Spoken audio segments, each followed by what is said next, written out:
This episode is brought to you by Airlink, high-speed internet technology that you deserve. Basically, you're asking, what is my compass? Is it going to be the money that I receive, or is it going to be me? Well, Bradley, Patty, welcome to the show. Are you aware of like the lore of you being the cockroach killer from this show? I've watched a few of your episodes. Okay, so you're aware. You've seen the meme. Yes, that I'm the cockroach body slammer. Yeah. Okay, perfect. I just wanted to make sure because that is what I know about you. That is the legend of you. I want to start there, and then we can go wherever. But like, how on earth, district manager of a Casey's? When did that come about? You know, how did you get that? Why did you do that? Start there, and then we'll go back to whatever. Sure. So, I got out of the Army, and I was looking for a job. I started applying, and I basically landed on Casey's as a district manager. So I was in charge of 12 different stores, and that's basically the story in a nutshell. Okay. Is that how you got to Fayette? Well, actually, no. The way that I got to Fayette is my parents are from here. Okay. You may know, or at least people on the podcast may know Mark and Vicki Gassman. So those are my foster parents. Okay. And that's kind of the story that a lot of people are interested in. But I started off as a foster kid. My foster parents picked me up, and then after 18 years, I went ahead and joined the Army. And after 18 years of being in the foster care system, I joined the Army. I joined as a combat mechanic, and people say, "Well, what's a combat mechanic?" So I basically started off as a combat mechanic, which is combat medic is fixing soldiers under fire. Mm-hmm. Well, I was fixing tanks under fire. Wow. And so me and the medic were actually a team, and served 25 years. And then I had a whole bunch of different duty assignments. I won't break it all down. I'm sure you get questions. So yeah. But yeah. Well, yes, plenty of places to go there. Mm-hmm. First, I'm just curious. Talk me through, the foster care system for you, your experience, and then very curious how did you develop the skill set of fixing machines in the Army, or was that a hobby growing up? So take me back to your upbringing and your experience with it, because obviously this always seems to just be this like shadow of negativity over the foster system, which obviously it's a hard thing. But talk to me about your experience. Was it great? Was it bad? Was it everything in between? Well, I would say, of course it was challenging. My biological mother was not suited to be a mom, and rightfully so. I was thrown into the foster care system. I would say I hit the lottery when it comes to the foster care system. I landed with the Gassmans, which are a fantastic family. And I was with them from 6 years old until 18. Oh, sweet. Now, I had a few times I would go back and forth. The judge would want to send me back to my mom to try to, rejoin custody, but it didn't work out that well. So I eventually ended up staying there the whole time. The foster care system is a challenge. I would say many of the children are receiving better care than they would have, but I don't know if you would say it's the best care. Right. It's not the natural design. That's right. Yeah. And then, unfortunately, there's, just the struggles that the kids have to deal with in general. So, but like I said, I hit the foster care lottery, if you want to call it that. And, I stayed with them until I graduated high school. And you were asking about the mechanical stuff. So whenever I was looking at joining the Army, I sat there and I said, all right, well, what kind of job do I want to do? And you're thinking like an 18-year-old kid, right? So they lay out 256 different MOSs, and the one that they throw out is a Bradley Vehicle Fighting Systems Repairman. Now, it's a big, long title, but it had my name in it. So I said, great, I'll go ahead and choose that. Oh, I love it. So I had no mechanical skills or nothing, and that's the reason why I chose it. But it was actually, that vehicle was named after General Omar Bradley, the 5-star general. So it's got some neat history to it. I won't break that all down either. But that's how I got into the Army mechanical world. You picked it because it had your name in it. That's right. That is great. Well, when you're 18. Yeah. I wanted to serve. What else is going to catch your eye, right? That's right. So you lived in Fayette growing up? Did you go to Fayette schools? No. I was born and raised in Gettysburg, Pennsylvania. Okay. Yeah. So, catch me up. Yeah, sure. My parents, they were out in Pennsylvania. So my dad was the Fellowship of Christian Athletes. He's with Fellowship of Christian Athletes. and he was a Northeast Regional Director, and that's where they picked me up as a foster kid. And then I graduated later on. Then he came back to Fayette. So both my mom and dad are from this area. Gotcha. So So my your mom's whole from your whole Fayette. upbringing was in Pennsylvania. Mhm. Oh, Mark Gassman, is that what you said? Yes, Mark Gassman. I know. Yep, CMU. him. He'll watch this. Yes. I know him. Yeah. I remember him from FCA in college. Absolutely. Yes. I think. And did I they think go to he- Hillside? Is that? Yep, he was at That's Hillside right. as well. That's right. That's Yeah. what I remember. What were you going to But say? we were at we saw you at Faith Family Yeah. just the other. I think it was 1 or 2 Sundays ago. Yeah. I my whole family has been fighting the crud forever, Mhm. and so I wanted to hear Pastor Ben without Jamie in the room. Got I it. wanted to go hear his first one without Jamie in the room, just because I was like, I wonder if the dynamics are any different Yeah. on how he delivers a message. So, Mhm. otherwise, yeah. Now that we're all not sick, we go to church in Columbia where we live right now. So, Do you live in Columbia? we live in Columbia. Yeah, we moved there a couple of years ago. Trying to get some better resources for my daughter. Wish we were back here. Trying to find a way to be back here. And we certainly have a house we can come back to because we never sold our house. In case anybody wants to buy a house, so if you want to buy a house, But anyway, probably not because you're running for U.S. Congress, right? That's correct. Not like not like state representative. You're running for U.S. Congress. What does that even mean? Like, how many congressmen are in Missouri? Who are you running against? Give me all that. Okay. So, well, the one that's probably the most that people want to know the most about is that this is a redistricted district. So, it originally was a part of Kansas City. Okay. So, a congressman represents about 750,000 people, and so you have 750,000 in Kansas City, and that was Emmanuel Cleaver. And they've taken that district, the state legislator, and now stretched it all the way out to here. And so it's created a lot of varying opinions on what a district should and should not look like. Now, all of this took place. It's been passed. The governor signed it, and it's been debated in the Supreme Court, and it still has a referendum out there. So there's a lot of emotions behind should this district exist or not. I think those are fair questions. I'm coming out of the military after serving 25 years. I'm a conservative, and I'm a veteran. So I'm not a politician. I haven't casted votes for this to take place. Some of my candidates, some of my opponents are sitting senators. So Senator Bratton is one.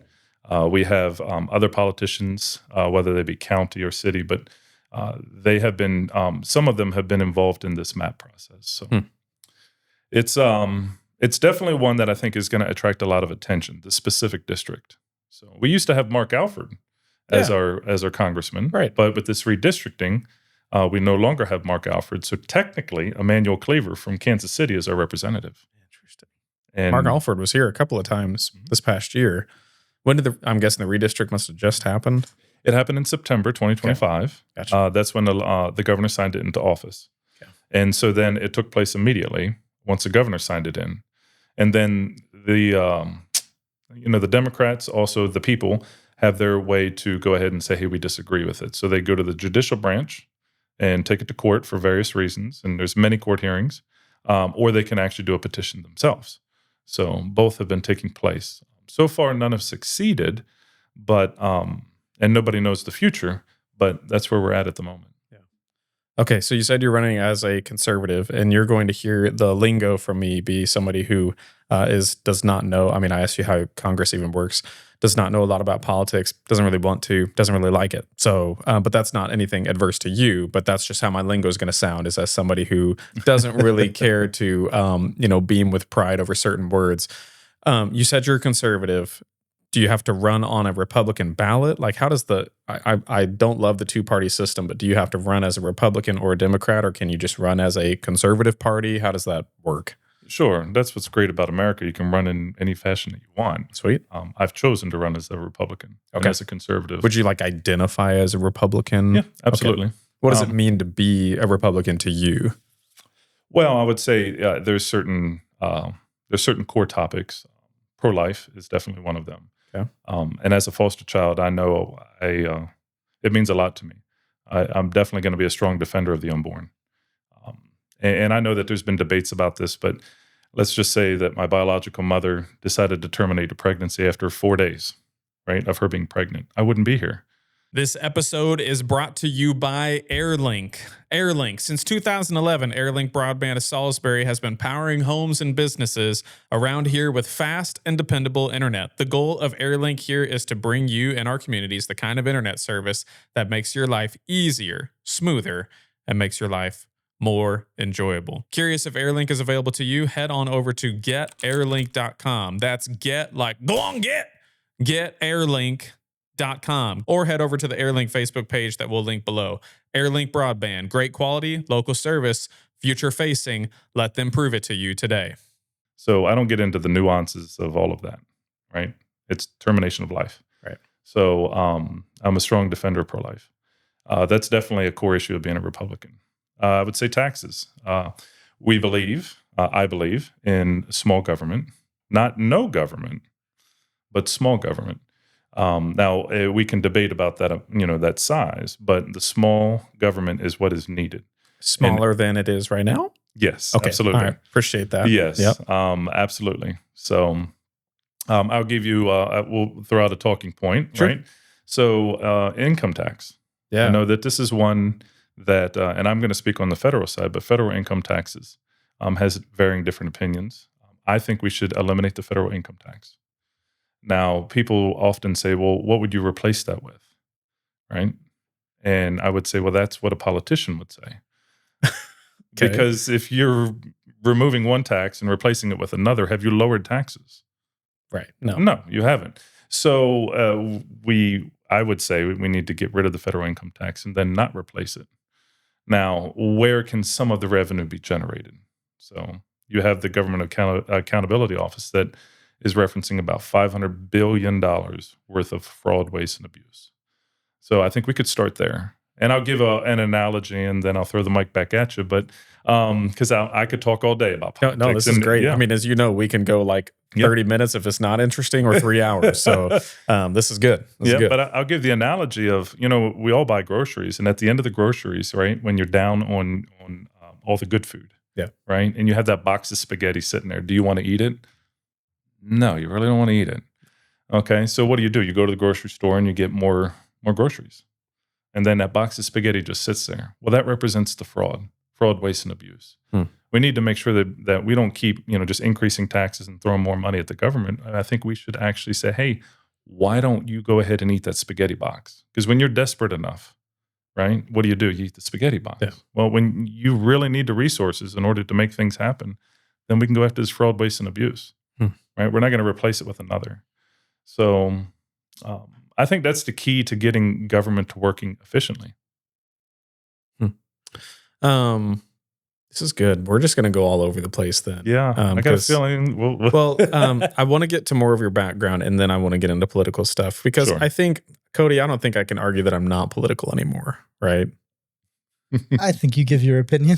I mean, I think where I get torn, especially running a small local podcast, is my goal is to connect my community together, to get like my community to know who you are, and to know me and to know my guests. And my general conclusion in talking about global politics, the current war, whatever, is the only result is that I am nervous to run into people I disagree with at the grocery store. Like, my voice at the end of the day really doesn't matter. Like, Trump is not going to see what I say. Biden is not going to see what I say, whatever.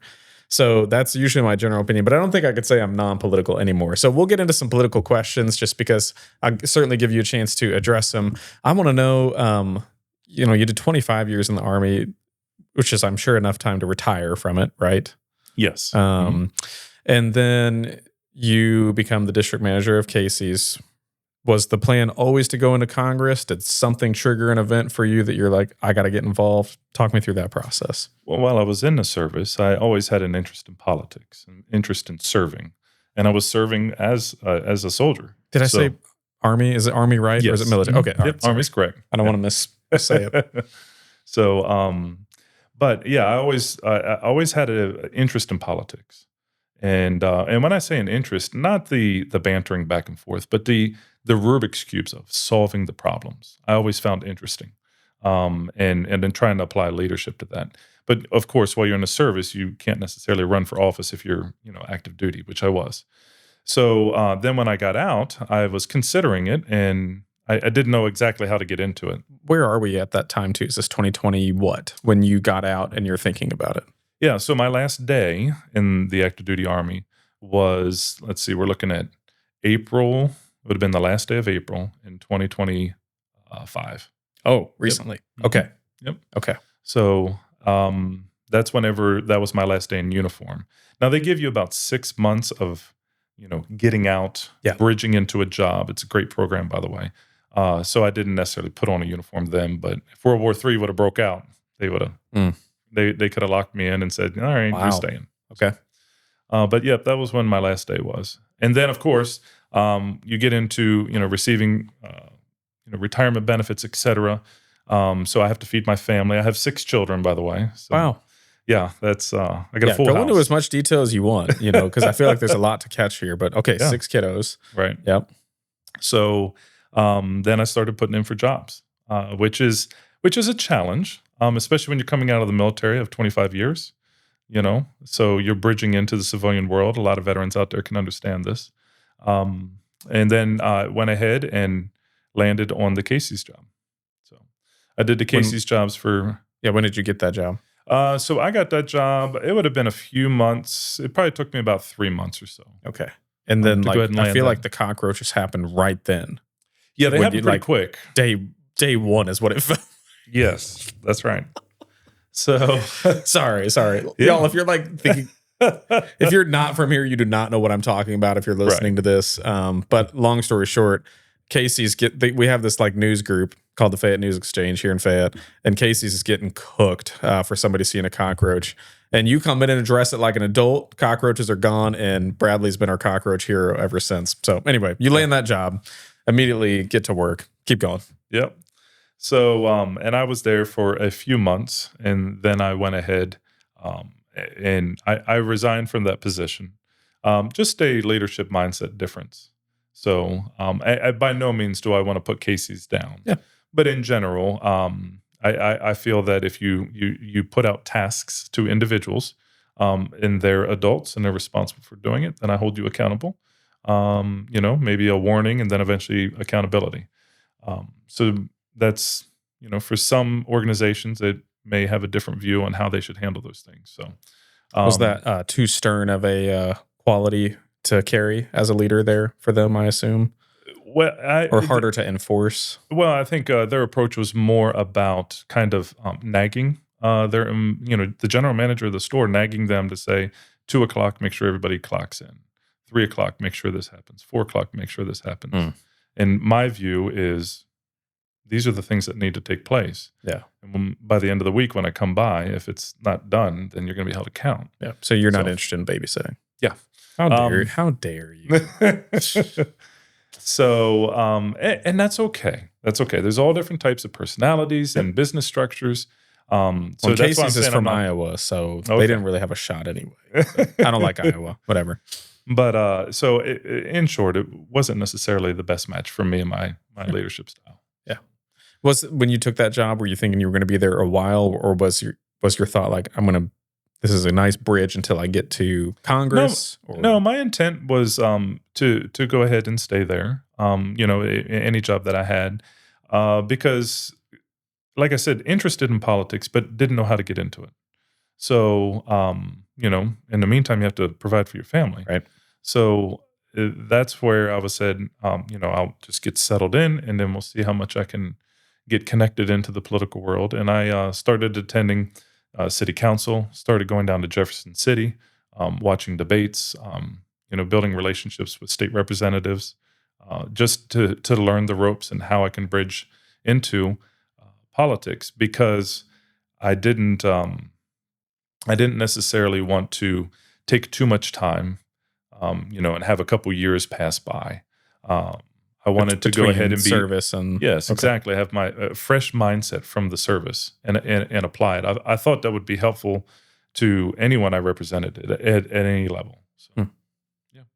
So, when's the vote for you? This coming November? Yeah, there's going to be a primary and there's going to be a general election. Okay. When's the primary? The primary is going to be in August. Okay. So right now there's 6 candidates, I believe. It's still open for people to apply all the way until the 31st of March. Okay. So there's 6 candidates. Many of them do not live in the district, which I find concerning. My take is if you don't live in the district, you're a conservative, I'm a conservative, we believe the same thing, that's great. Just, why don't you run in your own district is the take that I would say. And if you do the calculation, it's probably because there's a sitting congressman or congresswoman that would be tough to unseat. So then it kind of shows the individual motivation of someone that's trying to already make a maneuver. They're not even in office yet, and they're trying to make a maneuver. So I think it's imperative that we choose somebody who lives in the district. That should be a precursor. Yeah. So this district, mostly Kansas City, snags us, doesn't snag Columbia. Correct. It wraps around Columbia. It does get all of Jefferson City, but it does not get Columbia. Correct. Interesting. Yes. Like it does that and like goes down. Yep. That's weird. Okay. So 6 conservatives or Republicans running for it, right? Correct. And you kind of said too, small government doesn't feel like a Republican trait. That feels more like an independent trait to me, at least from what I've observed or heard. But I love to hear it. I was listening to something the other day, like I think back in the early 1900s, the U.S. government made up like 2 or 3% of the GDP. And now I think our government makes up 20 to 30% of like GDP, which is insane. So the largest hiring organization in the world is the executive branch. Wow. Yeah. That's what I was told. Yeah. Makes it easier to bleed the beast that way. Waste and fraud anyway is what you mean. So, okay. So you are campaigning now? Are you fundraising? Like, what's this whole process look like? Yes. I tell you, not being a politician, I'm learning myself. Yeah. So it's fundraising. Okay. That's where we're at right now. What do you need? Like, did somebody go, hey, Bradley? Either one. Hey, Bradley. Most people say Brad. It's one syllable. Hey, Brad. Yeah. I said Patty earlier. I respond to that as well. If you want to actually have a chance at this, you need to raise X hundreds of thousands of dollars. Was there anybody who was like, this is what you got to do if you even want to compete? Or what's your campaign strategy? Is it more grassroots, signs in the yards, whatever? Sure. So, I was approached with a fairly seasoned campaign manager and a few other individuals to go ahead and run for Congress. And I was thankful for that, and I went ahead and accepted. As for dollar amounts, there's not an exact dollar amount. This is not an exact science. We have seen elections where people have lots of money, a little bit of money. At the end of the day, I find it encouraging that at the end of the day, it really is the most powerful entity in all of this process is the voter. And I know that sounds cheesy, but it's true. All day, all of us candidates are running around trying to figure out how to get the vote. Now, some people believe it's money. Some people believe it's talking. Some people believe it's this. But that's really, like I said, I find it encouraging that that's what we're really going after. So when you say your voice doesn't matter, in my head, I was saying, no, it does. I know that I knew that you would also hear that and go, yes, it does. But I think my vote matters. Yes. I think the only thing my voice does when voicing political concerns, unless I had a bigger voice, is to make my neighbors uncomfortable who maybe don't agree with me. I have just found, especially political argument inside the Fayette News Exchange has only just it does not do any benefit to our community. I don't think it does. When it's unhealthy, I guess, is what I would say. And primarily, we're arguing over things that we can't control when it's large politics stuff. There's obviously local stuff going on right now, like the sales tax for the ambulance districts. That is also very applicable to all of us. Mm-hmm. And my encouragement has been to argue that in a good way. But anyway, I want to respond to some of the things you said. I agree with you that it's all about getting the voter. It also does feel like whoever can run the best marketing campaign has the best shot, right? It's part of sure. There's probably a lot of people who pick Democrat or Republican, even though they wouldn't identify that because of the marketing tactic of sitting in one of those parties, right? Because there's so many voters, at least historically, that just go, I'm voting all Democrat. I'm voting all Republican, right? Am I thinking on the right lines or? Yeah. Well, you're kind of articulating the market. If I was to speak like a private sector. Yeah. Right. Do it. That's what I know. Okay. Good deal. Yeah. So, look at it this way. Jeff Bezos has never taken a dollar from anyone, right? He's created a product or a service in order to gain that dollar. Sure. Right. Well, the voter, the elected official is trying to get what from we the people, the vote. So the same concept. Yes, you're going to have some of the customers or some of the individuals that are voting. They're going to just automatically gravitate towards only Republican. And you can break all that strategy down, how much money and marketing and things of that nature. But I believe in the American people that they can see through that stuff, especially in Missouri. This is the show me state. These are common sense people. They know whenever someone's genuine. And I think that's, if you're looking at, a strategy or a currency, that's really what they're wanting from a representative. And I think that is probably the most important thing that any candidate can do. So what's your game plan to kind of get that vote within the district, right? Like, do you know how many votes you kind of need to realistically have a shot at this in the primary and then in the general? Sure. So, what I've looked at is, if you look at our primary elections in the Republican Party, they're generally about 100,000. That's what you need to. Well, 100,000 votes are generally casted. Oh, total. Yes. And now keep in mind, that seems low. Exactly.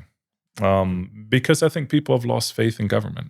That's why. Yeah. I think so. Yeah. Me anyway. But that's what I found encouraging, because now that I'm on the other side of the coin, I'm looking to become a public servant. I'm trying to demote myself underneath of we the people. I find that that this system is still run by we the people. So voting is important. And I think that I want to encourage people to vote. But that aside, we're looking at about 100,000 generally in the primaries. So now you can parse that numbers out. If there's 6 individuals, of course, it's not going to break out evenly amongst each individual. But anyone's guess at that point. But you got 6 candidates and roughly 100,000 people that vote in primaries. Yeah, is that going to probably draw you then to, like, what does campaigning look like in your district, which would be Kansas City? Like, is it going to pull you that way? Do you have strategies to campaign over there? Well, we have 14 counties. Most of them are in rural America. Okay.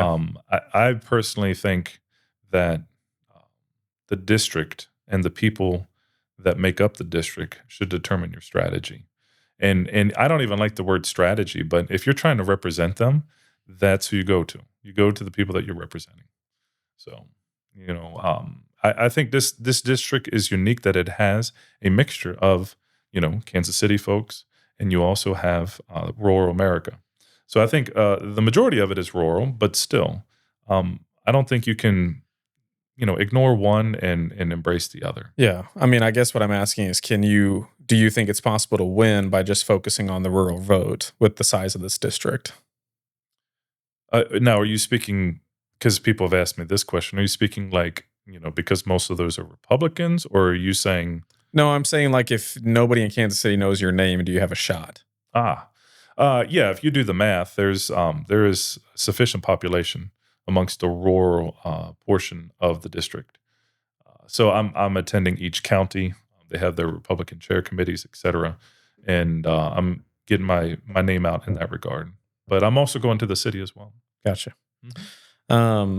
Okay, so let's go back to then, like, one of the hot button things that I have listened a lot to is, or at least that I think understand naturally with human nature, is if you are funded by organizations, can you still have a non-biased voice apart from, the organizations that fund you? So in your already short campaign that you've started, is there organizations that fund you? Do you have that pressure to work alongside those organizations, or do you only a select funding, if you've gotten any, from organizations that you agree with? Like, what does that whole process look like? Because I'm assuming there would appear to be lots of funds come from lots of places to achieve goals of higher parties. Is that clear enough? Yeah, Okay. kind of. I understand what you're saying. Yeah.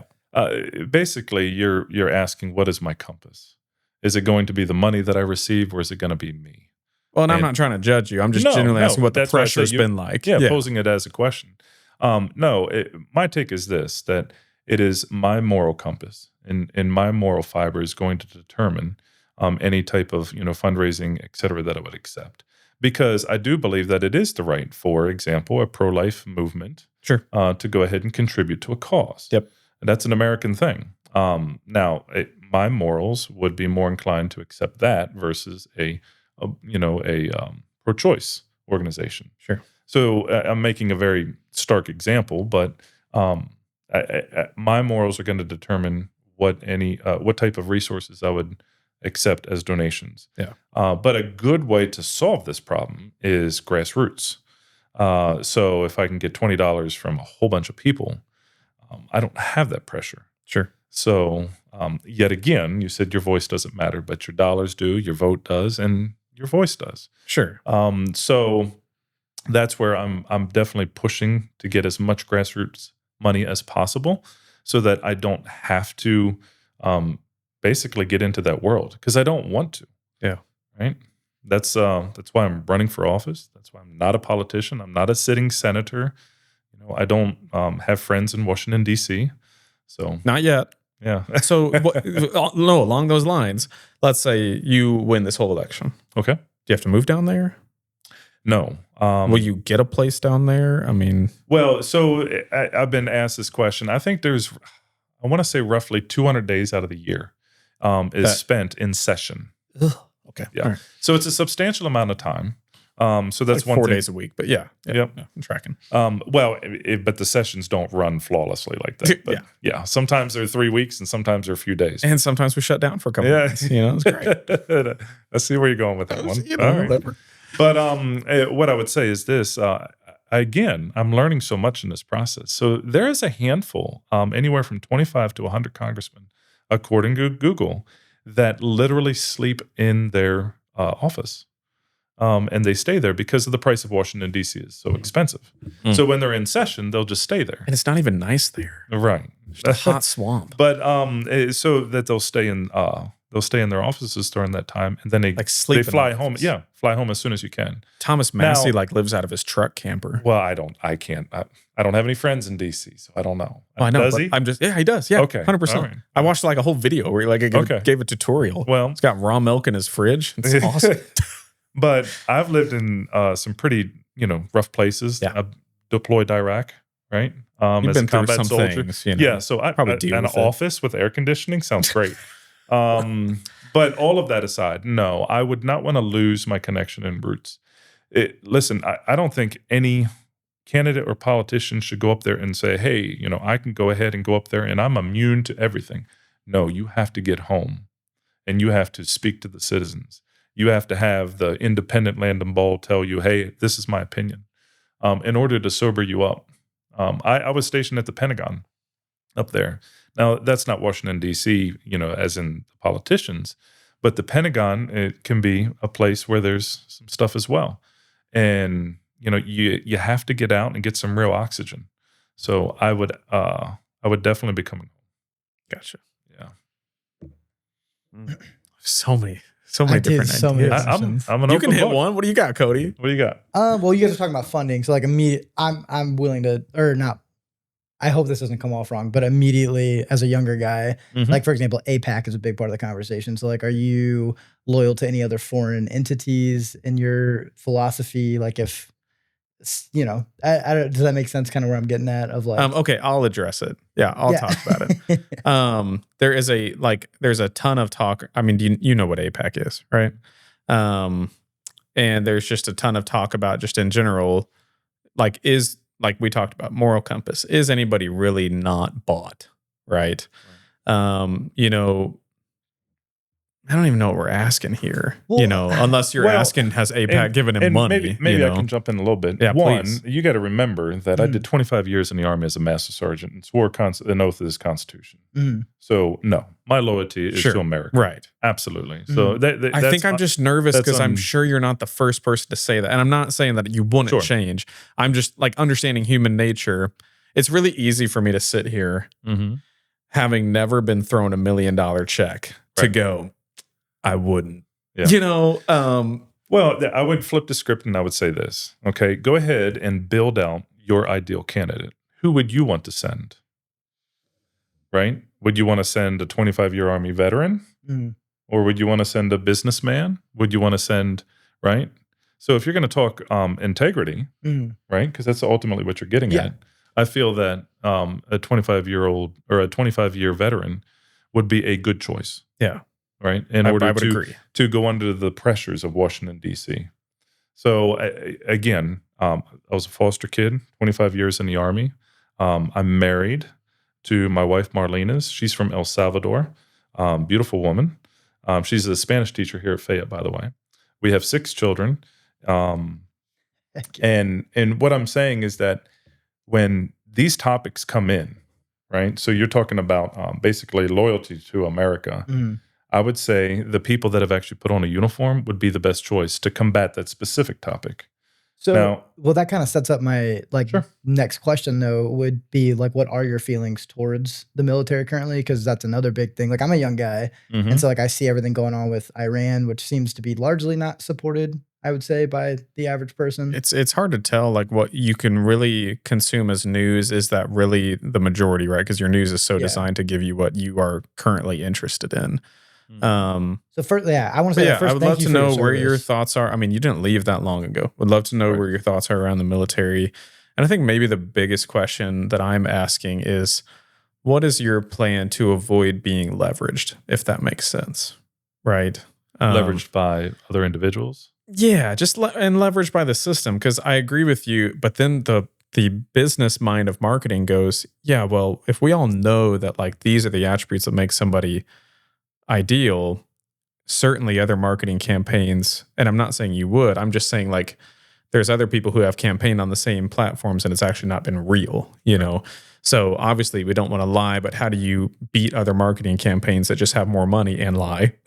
And I think ultimately my question is what is your plan to try to avoid being leveraged by what seems like a very gross system to me, politics? Yeah. Does that kind of make any sense? Yeah, kind of. Right. I think, you know, I know that there is people that are cynical of elected officials, and anyone running for Congress. Yeah. Right. I would say, you know, I'm not cynical of you. I'm sus of everyone. I'm not sus of you. Well, I mean, do you trust a car salesman? You know what I mean? Like, there's certain professions that inherently gather this. Again, So I don't need trust to operate with somebody. I need to understand their incentives to know what they have to work towards, right? Like in fact, I prefer not to like my car salesperson because then I will give up leverage, right? Okay. Like if I just love them, then I'm not going to like try to get a couple extra $100 down, you know? Okay. I think for me, what I care more about is the authenticity of your incentives, right? Not that my trust aligns with your trust or that my political views align with your political views. I just want people to be honest about their incentives. Yeah. You know, I think that's what I'm trying to say. But keep going. I think to keep any politician, and myself included, to keep us ethical, right, and preventing from that type of temptation, because of course there's going to be that. Transparency is key, right, and it needs to be as transparent as possible. And then the second thing is there has to be some tangible action.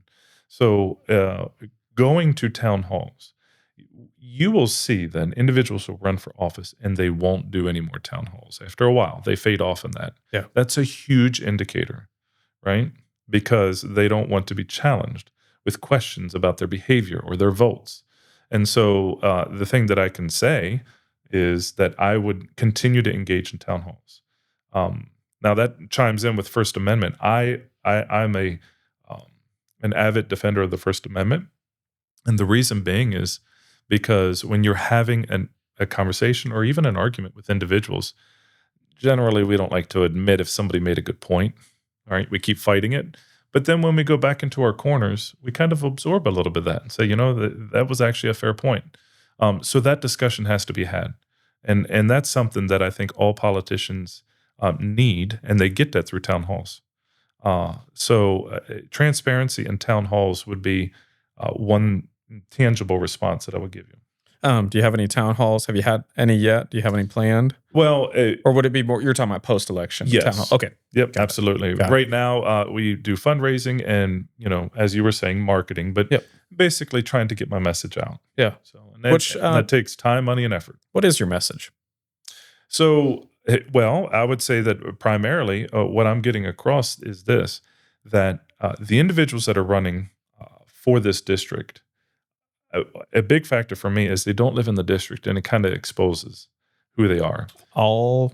So there's 6 of you. How many don't live in the district? Well, there's some that are in Jackson County, which is split in half, so it's kind of close. Yeah. But even then, they're not representing rural America. Sure. So that's one factor for me.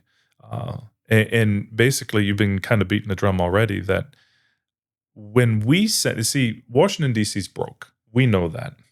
Okay. Which means we're broke. Well, it broke in. Like, it's dysfunctional. Gotcha. Yeah, it's not operating. No. Right. And the solution is that we need to send good representatives that represent the common sense values of Missouri, and the common sense values really of most of our states. I mean, Sure. we need to send good representatives. So I want to go there, and the difference that I want to make is that when the pressures come down, because they're going to, that I'm going to be standing on convictions. So when it comes to pro-life, right, I stand on the conviction of me being a foster child. When it comes to immigration, or if you want to say the SAVE Act, right, how can I let somebody go ahead and vote without an ID, right? Chances are that, they're illegal immigrant. And my wife, who has an amazing story, went through this entire process, and she can vote, right? So what I'm saying is that would be something I would support, the SAVE Act. And many other things are built upon my convictions and experiences. And they're common sense ones. Even in the military, I wasn't a colonel. I wasn't a general. I was just an enlisted man. I was a master sergeant, and I was a combat mechanic. So those are the type of individuals we need to send to Washington, D.C. Now, I have a master's in business. I'm working on a PhD in public administrations. So I have the intellect to handle that. But I also have the common sense factor that needs to be done. Yeah. Okay, so when you say common sense values, let's keep rattling those. Sure. Pro-life. You should have an ID to vote or be an American citizen. Yes. Absolutely. What else? Well, when you say citizen, I think that's one that is up for definition that we need to actually define.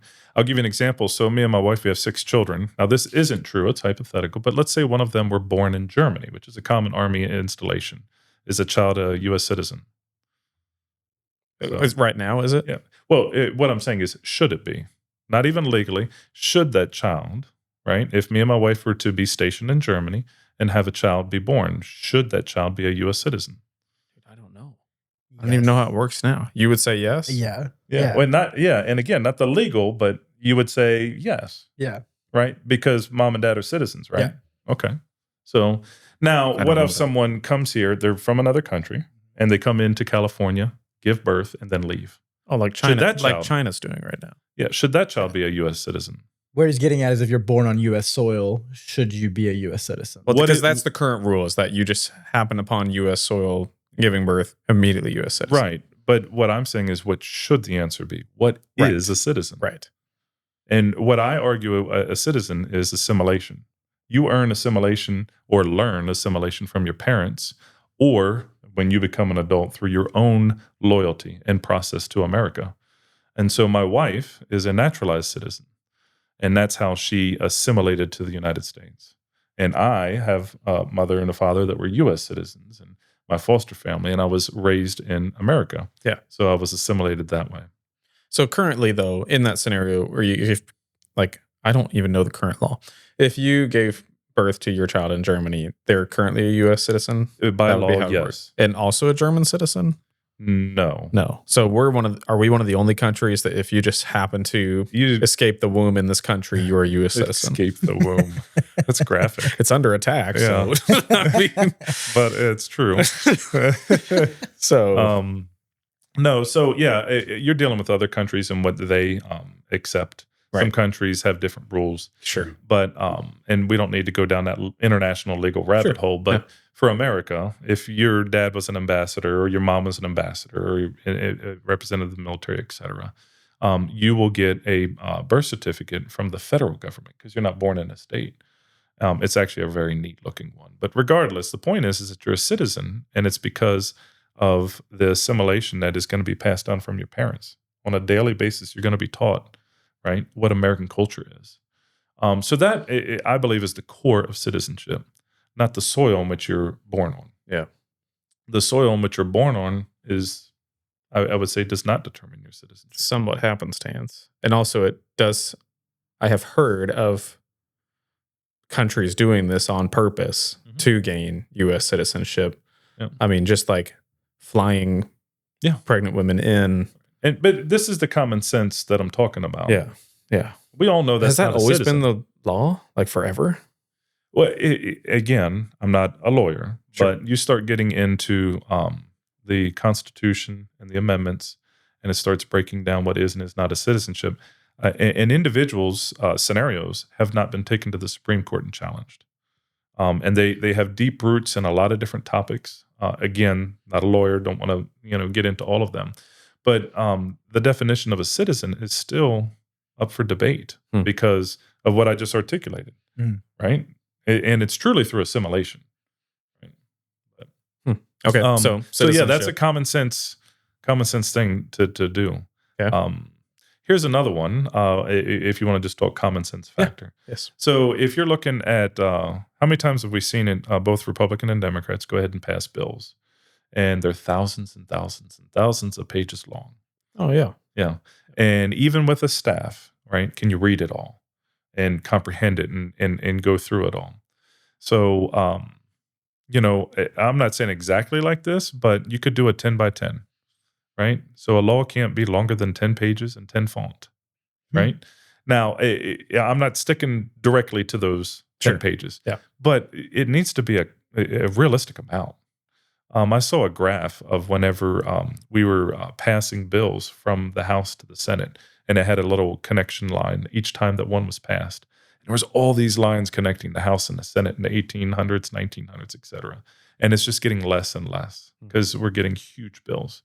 And that process has to change. It's just common sense. Yeah. So what else? Keep going. Those are examples. What are Do some you other? have like, so since you're a Missouri, maybe I don't understand how this works. Since would be a Missouri congressman, like, can you affect how that works for every state by like advocating for it, or is it just like a Missouri thing that would be? Sure. I understand your question. Yeah. So as a federal congressman, you can draft and propose a law, and then it will affect the entire nation. Okay. So that would be the process. Now, that's a challenging process. Yeah. Do you intend to do that? Because I know you've talked about you're not a lawyer. Right. Yeah. So, of course, I intend to draft laws. Sure. I also intend to draft laws maybe to eliminate some, right? It's kind of like coats of paint. I mean, how many, we keep putting more and more laws on, I think we need to get rid of some as well. What would you get rid of? If you're an independent, you would probably... I don't know what I am. I'm a millennial, so I don't like labels. I hate that label of being a millennial.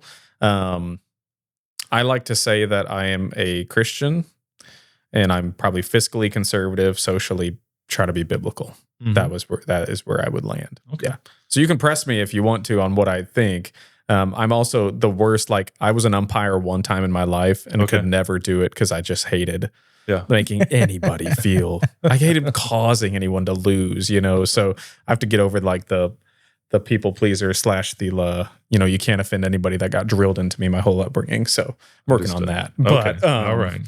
But yeah, what questions did I ask in there? Oh, shoot. Do you remember what I asked? What did I ask? You were just asking him other things that, like things you were, common sense things you were doing. Yeah. Oh, no. What laws would you take? Do you have any in mind? Well, I just got done sitting here going to Rotary Club, and they were talking about water and the EPA. Did you just come from that? Yeah. Like you presented today? No, I didn't present today. Was it recent? Just you a did? club member, that's all. Okay. I thought you had presented recently up there, have you? No. Oh, okay. Never mind. Sorry. That's all right. I'm also a Rotary member. I love Rotary. That Rotary is probably our healthiest organization in town, to be super honest. But so they were having a speaker basically discussing water in the district. And of course, anything that was discussed, especially on the federal level, I was really catching my eye. And the EPA has got just an overwhelming amount of restrictions. Um, and he even said, he goes, they literally make the law or make the rule, and then we're told how to like circumvent it. Completely defeating the purpose of it. But it's just a mess. So I've always been told that you have 2 ears and 1 mouth. Listen twice as much as you speak. So I'm going up there with the principle of reducing, right? So when I hear gentlemen like that speak, I want to respond to that because I'm their representative. They're going to know better than I will about water, right? And whatever everyone's individual passions are, that's the point of a representative. So that's what I intend to do. So, I mean, do I have a laundry list of them? I would say, you know what? If I rattled some off, I would be more inclined to throw that in the trash and listen to what the individuals want. Sure. Because they're going to know so much better. So, Will you have my any take. state influence? Because didn't we federally ban abortion, right? What we did is the Supreme Court heard the case of Roe versus Wade. And the Supreme Court always uses the Constitution to determine what is, their guidelines. And they said this is a state choice.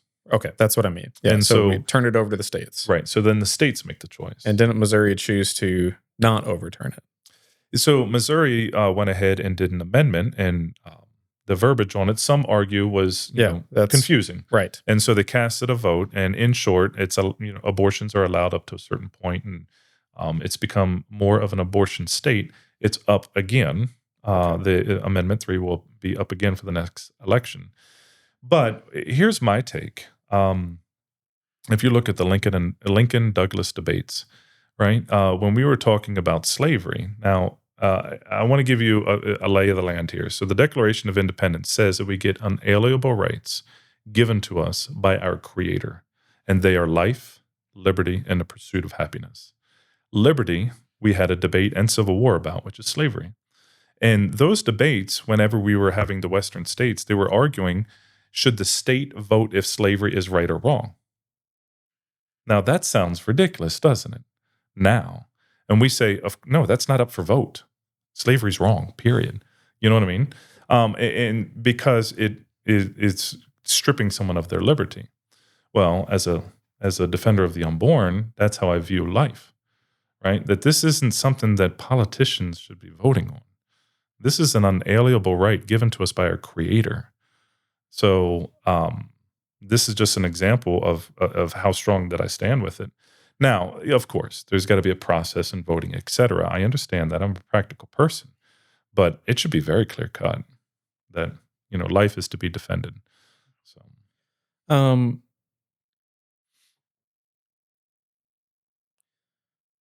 walk that into, I like what you did there. Mhm. Walk that into then when somebody would say, you telling me who I can and can't marry is not something that you should be restricting. What is kind of your take on marriage and the government's governing of marriage? well, you start getting into the pursuit of happiness, right? And then you start debating what is a sound, legal, moral, good pursuit of happiness. You can take an extreme scenario and say, I think I should be able to kill at least one boss, right? That's an extreme. You know what I mean?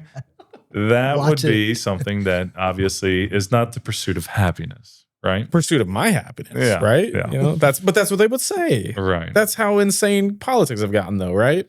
Well, yeah, I think politics have gotten pretty extreme. Yeah. But my point is when you're talking about the pursuit of happiness, our government was it was designed that you can practice any religion you want, right? And seek out the Creator to go ahead and determine what is morally right and wrong. But it will run off of Christianity, and that's how we started.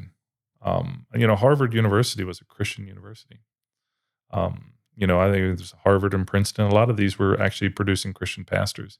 That I believe that the people have the right to practice any religion that they want. Okay. And they can go ahead and do those. But there are certain boundaries, obviously, that that cannot be functionable to society. And even if you take it outside of a religious manner, and you just look at it, practically, you have to examine the sociological behaviors and production and how much it actually impacts society in order to make some of these decisions. So, I think it's a tough question that is to be debated. I mean, I'm hearing a little bit of just like, I think the freedom to pursue happiness, but not the freedom to enforce your definition of happiness on everybody else. I mean, I guess I would love to know, and you weren't there when this originated, but like, why does the government even have a say in marriage? Isn't marriage a biblical creation, right? And then what we start getting into is like, if this was founded as a Christian nation, is that the moral law that everybody should have to operate off of in the governance? And then is that freedom of religion, right? Because we are ultimately coming back to a morality base rooted in biblical truth, which some would also call natural law too. Sure. But I generally, my middle ground between like whether the government says who I can marry or not is like, well, should the government be enforcing a religious belief? Or why doesn't that belong to the church instead of the government? I would say that I think we should look. We have a birth rate problem, right? Yeah. So how is life created? Which is funny. We have a birth rate problem. Scientifically, it's a man and a woman. So I think we should promote the very relationship that produces more taxpayers, more soldiers, more Americans. It's funny. Nobody's talking about the birth rate problem. Nobody's talking about that very much. Yeah. Because it feels like that was the intentional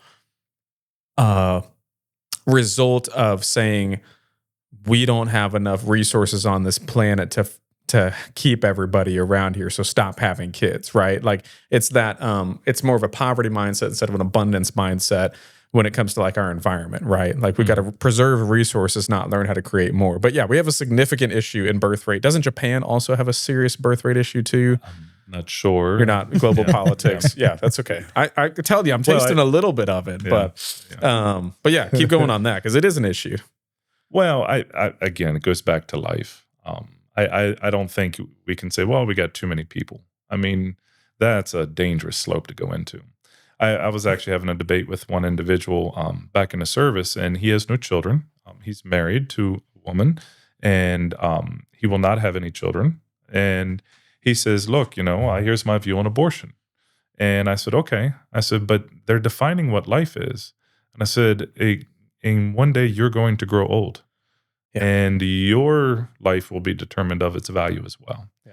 So, I think we have a birth rate problem that should be addressed, and the government should promote the very relationship that produces human beings, which is a heterosexual one. And I don't think worldwide we're overpopulated. I think it's something that we can easily overcome for the sake of life and the sanctity of it. So cool. Let's keep going. What else do you want to talk about? This is fun. I'm having fun. Yeah. Well, what I have found is that when people ask questions, I just respond, because a lot of people have a lot of different topics. From taxes to, moral issues to whatever it may be. Yeah. Well, I definitely want to keep highlighting you, help you in this campaign, obviously. Where did you meet your wife? Tell me that story. Okay. So I met my wife in Northern Virginia. She was actually looking at joining the military. And long story short, she chose not to. And then I went ahead and asked her out on a date, and we were married in short order. What were you doing down there? I mean, were you for like work? Were you down there for? Yep. Okay, I was stationed there. Okay, so. Like where did you meet? Like obviously not Tinder. You're not that young. So no, it was actually at a National Guard Armory in Fredericksburg. Okay.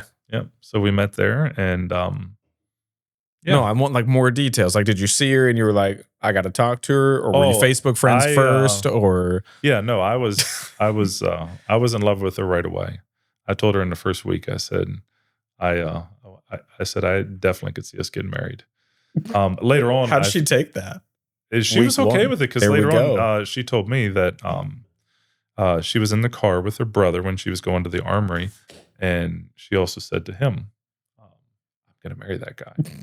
That's awesome. And so to add a little levity to the situation, I'm in uniform and I have a bag of cheeseburgers, and Oh, she's really working out, and she's eating broccoli and doing all the boiled chicken and yeah. this, that, and the other, and I almost lost her over that bag of McDonald's. really? Yeah, but she stuck with it. We went Nice. on a date, and yeah. Sweet. Like when was that? When did you guys meet? Oh, let's see. That was 2014. Okay. Got married in. Yeah, like I said, we got married just a few months later. Oh, really quickly. Okay. Awesome. Sweet. Yeah. Love that. Send it, right? No reason to drag it out. Absolutely. Okay. So we've talked obviously a little bit about faith. Talk to me on where that started for you and your journey and your relationship with that. So I am a born again Christian. I make sure that I say that because believing in God is even the Bible says even the demons believe in God, and so believing in God is not sufficient. It's We have to having define it, kind of like defining a citizen. Like, Yes. if I believe in God, like I believe Abraham Lincoln existed. That's not. but having a relationship with God, and Him guiding my path and me submitting to Him. And like I said, in the political sense, the Creator gave us unalienable rights. He's above us.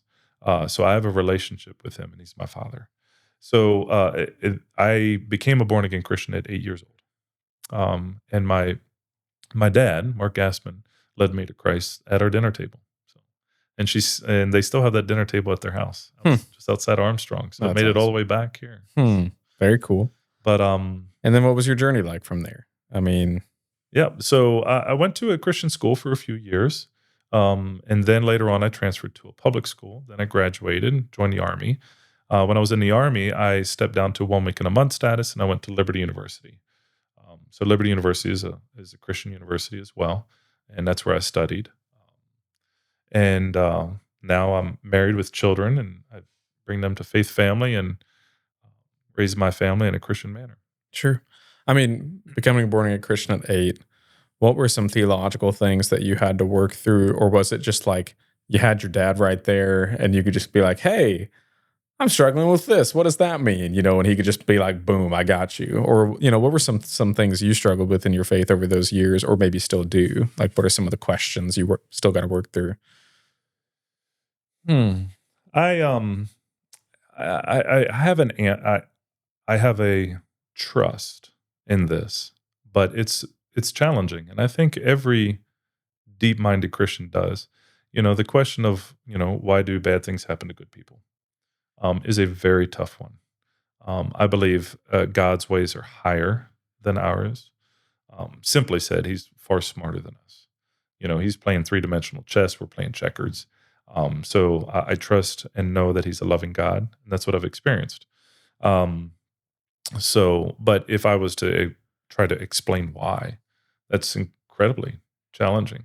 Now the alternative is that there is no God, or you have different types of religions, and I've examined them, and they're just not built on the truth. Yeah. So Well, they're not all designed the same way either. A lot of people think they're all just working towards something the same, and they're often not. Okay. I know another interesting thing about me. Yeah, please do.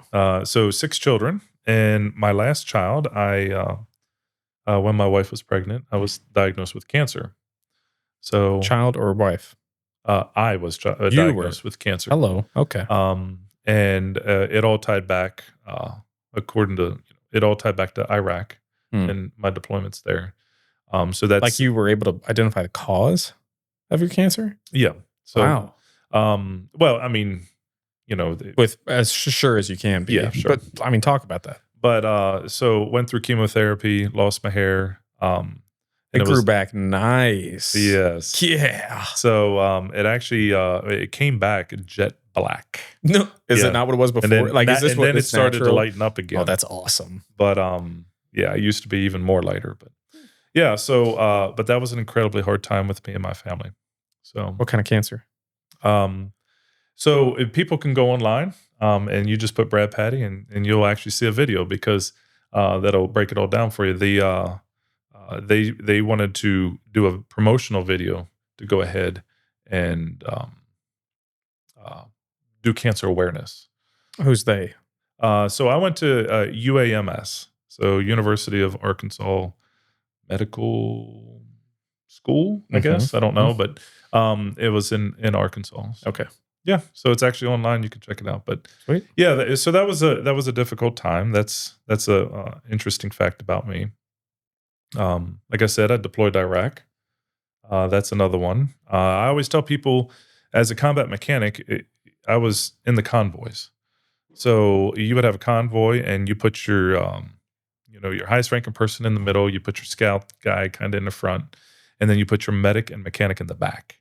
So when we would get hit with IEDs, they would aim towards the back. Now, the reason we were in the back is if a vehicle broke down, we could render aid.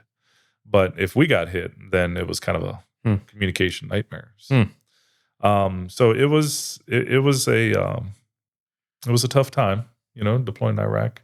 I had one of my missions there was also to transport any captured terrorists. So from Abu Ghraib all the way to Baghdad Supreme Court, we would transport them, drop them off, and then they would have their day in court. All found guilty. Did you more or less? Did you transport? Yeah. Oh yeah. Can you say any that you did? Are you allowed to? Well, I mean, it's not like nothing majorly top secret, but we were transporting them from point A to point B. So did you ever talk to them? Can you speak different languages? No, I cannot. Okay. Yeah, I wish I could. Yeah, but so no, it is an interesting. It is an interesting thing to see the eyes of your enemy. Yeah. Right? A lot of people have deployed, but they haven't seen the eyes of their enemy. They're off somewhere, they're shooting, and they shoot back. And, right. And then to see them in person and to see how much they don't like you, it reminds you of why we have a military protecting our way of life. It reminds you of the reality of this world. Yeah. That everything isn't just solved, just by discussions and hugs. And unfortunately, we have to have a strong national security. Yeah. We have to have law enforcement. We have to have an army, and things have to be resolved that way. Unfortunately, usually has to get there. And it's going to continue to be that way. So we need good people to hold the line. Have you followed any of this Joe Kent stuff over the past couple of weeks? No. You know who that is? Enlighten me. Joe Kent was the head of counterterrorism for the Department of Homeland Security. Yes. Did you track? Did you know he resigned? I know who you're talking about now. All right. Yep. And he resigned. And also basically said he's not for Iran war. Correct. Is that correct? Yeah, correct. Obviously, I want to speak to some of the stuff just because you were in it. I mean, you were over there for a long time. When you reflect now being out of it, should we have been over there? And what are your thoughts on us being over there right now?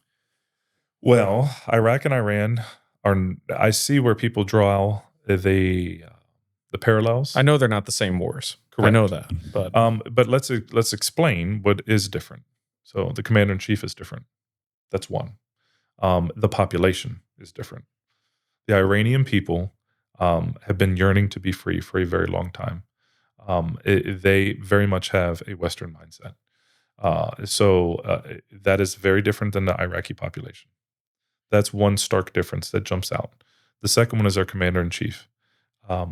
I know people have all varying different opinions of George Bush and Donald Trump, but I do not see Donald Trump being a president to oversee a quagmire. I trust and believe in Donald Trump in that regard because he has negotiated his way out of multiple wars. I don't see him having desire for war. I mean, he said no more wars in his campaign. And again, like I just got done saying, when you see the eyes of your enemy, unfortunately, sometimes things like that have to happen. Yeah. Am I in the situation room and have all the evidence? No. So I won't get to a complete conclusion until I had all that information. And any Common sense, folks.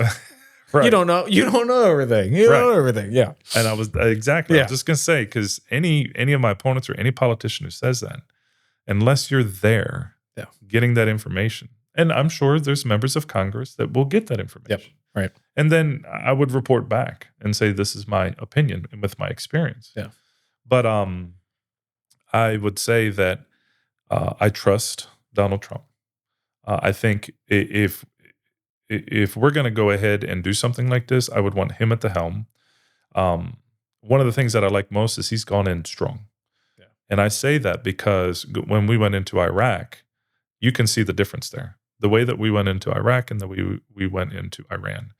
I'm not saying we went in completely weak to Iraq, but there is a difference. Yeah. I mean, we took out an entire Navy, 100 and some boats. Sure. I mean, so there's a drastic difference.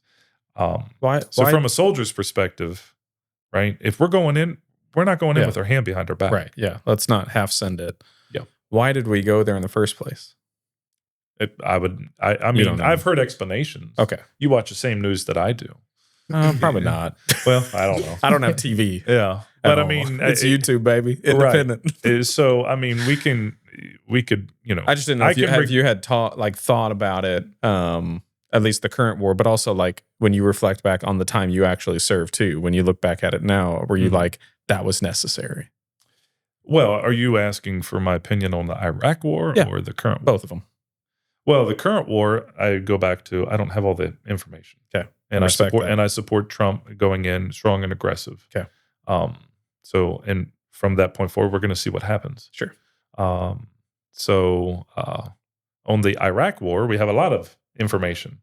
We still don't have it all, as in you and me weren't sitting in the situation room. Right. Well, we have a lot more. You have a lot more than the average bear. Yeah. I have more experiences, but yeah. And I would say that, you know, there was definitely some issues with the Iraq war. You know, and people were saying, well, we got Afghanistan and we have Iraq. And I think all of that aside, it is important to know whenever we're doing a military decision-making process, what is victory? You cannot start a fight without defining what is victory, right? So you have to do it. It's as simple as this. Hey, I'm going to go ahead and meet you next week. Okay, sounds good. Well, what day? You know, Tuesday at 2:00. And now we actually have something pinned down. Yeah. All right, so we're going to go in, and what is victory? Yeah. So that is a factor that I don't know if we necessarily had that when we went into Iraq, that a definition of victory. And then here's the second principle of war. It will change. Right. It will change, Yep. guaranteed. Yep. And that's where you want to have a skilled commander-in-chief, because it's going to change. Even a commander-in-chief can't control it. So when it changes, and all you have to do is study a little bit of war, and you will see we had a civil war for one reason, then it became another reason, right? These things change. And that's where you want a skilled commander-in-chief.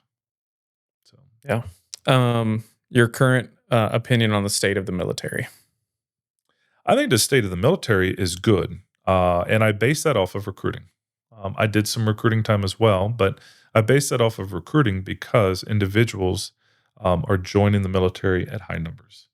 That is the best way to quantify or capture the morale, the spirit of the military. Is total enrollment. Yeah, enrollment. Yeah, I mean, to take an oath.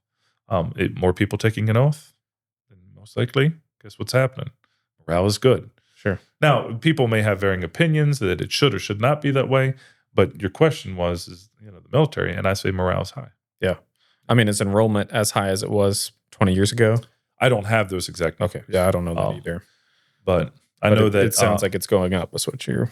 Yes. Yeah. So Okay. I do know that there's been increases, and we've increased and decreased the size of our military. Yeah. I'm not looking at the total number of individuals, but the enlistment rate.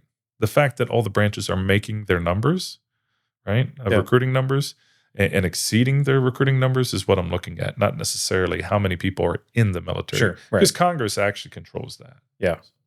Okay, well, let's shift gears a little bit. As you've gone around and gotten to know some of these counties, especially these rural counties too. What are the issues you're hearing from communities that you're in and visiting? What are the issues that you're hearing the most of that you plan to try to address when you get in Congress? Well, we are very early in the campaign. Sure, Very, but what are very you early. hearing? What are people concerned about? Are they asking questions like I'm asking, or they have much different thoughts and things they're worried about? I think the SAVE Act is a big one. Okay, talk to me about that. I don't know a lot about it, except for I think Thomas Massey and Trump are beefing over it. That's all I know. Well, they say whenever you pass a bill through Congress, it's a Christmas tree and people add ornaments.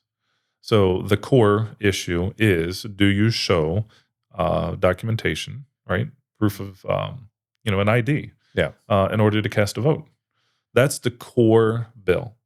Now, they have added a few others, ranging from men and women's sports, protecting Title IX, and men and women's bathrooms and things of that nature, that I think are very, very common sense.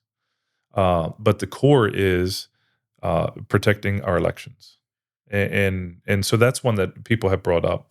And there's two things that I go off on this topic. One, you have to have an ID, and that's my view. And I mean, that's a low risk statement because 80%, that includes Democrats, Republicans, 80% of people are like, yeah, totally agree with that. You know what I mean? So that's the core of the issue that I support. The other one to take in consideration, because it is dealing with immigration, and a lot of people may or may not really calculate this, but we have a 3-seat majority as Republicans. I think that's where we're at right now, a 3-seat majority in the House of Representatives. Now, one congressman represents 750,000 people. So what's that? Just shy of 2 million people is what 3 people are. So 2 million people have had the ability to change the balance. Well, how many illegal immigrants have come to this country? Now, I'm not talking about them casting votes. I'm talking about them being counted in a census. So when the census happens every 10 years, they're doing what? They're counting the people, not the citizen. And so every 750,000 people they count, you get a representative. Wow. So that means in California, there's a lot of representatives that are there because of what I would say miscounted, right? Interesting. Non-citizens. So you're talking a space of 2 million on this side. Well, tens of millions throughout the years. Cody, what's the estimated just number of illegal immigrants in the last 5 years? Yep. 6 years. You can go ahead and Google that, and it's going to be far, I'll tell you, it'll be far greater than 2 million, but you can see that they're getting representation. Wow. I did not realize it's based off people in the census is how many representatives you got. And I would even go a step further. In Puerto Rico, they don't get a congressman, but they're U.S. citizens because it's a territory. So even the entire island of Puerto Rico does not count, right? But as in getting a representation. So my point is that the balance of power in the House of Representatives is a core issue rooted in citizenship. Okay. So like, let's also say that, let's say China, who is probably, I know that they're doing this thing where they will get a person born in the United States for the sake of citizenship. Does that also count in the numbers as well? Or is it purely just census population? Well, again, not a lawyer, but from what I've seen when it comes to census, it's literally people coming and knocking on your door. Right. Right. What do you got? It is since January 2021. It says 5.4 million new illegal immigrants added to the population since January 2021, with 14.8 million total by May of 2025. And that's 2021. Right. Now, roll it back. A lot of times. Roll it back to, where do you want to go back to? Yeah, go to the year 2000. Because if you take that and then minus how many we've deported. Sure. Which is not very many right now, You're going right? to have. We have not deported that many now, right? No. The biggest one we had, I think, was President Obama, around 3 million. I'm hearing that's a big complaint right now with Trump, is that he isn't deporting enough. Well, he's a little busy with something else at the moment.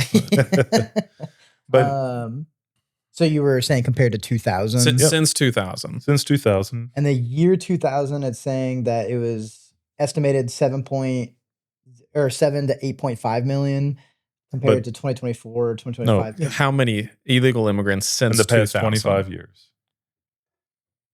You'll get a large number. And there'll be an estimate. Yeah. But you can see that it far outweighs 3 congressman seats. Yeah, I'm going to do the math. In the last 25 years, why is this not giving me a straight answer?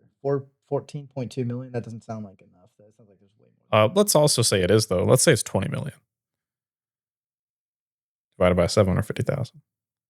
How many congressional seats would that represent? 27. Yeah. I'll swing it. And there's a 3 majority right now? Yeah, I'll swing it. 27 is a large amount. That is a lot. Yeah, I can't imagine, like, with the whole ID thing, that anybody's in support of it. Like, it is literally to cheat. Like, I can't imagine any other reason you wouldn't support the ID And it thing. keeps both sides honest. I'm sure somebody will comment on this and tell us why you would not. I've It never does heard seem it. like I can't really justify. Yeah. I've This heard is it- where, like, I agree. I am with you on another common common sense. sense. I'm with you on that. Except not everybody agrees on common sense. Sure. because they're stupid. Well, that doesn't get anybody closer to your view of common sense. You know, Yeah, like I that's one of the things I struggle with as, like, I think my call as a Christian to be a peacemaker is, like, how do I peacefully get people closer to what I genuinely believe is truth versus, like, very hateful rhetoric from both parties of Sure. they're stupid, cast them out. You know, Well, yeah, it's speech. Yeah. It is speech that does it. And what I'm saying is that we can only control our own individual speech. But people have accomplished great things, not through their governmental process, right? But I would say Martin Luther King wasn't even elected, and he got things accomplished through speech. Yeah. So I think as citizens, we need to make sure that we don't underestimate that. But the speech needs to be more unifying. I agree. And what happens is I believe you can convince people, enough people, in order to get something done.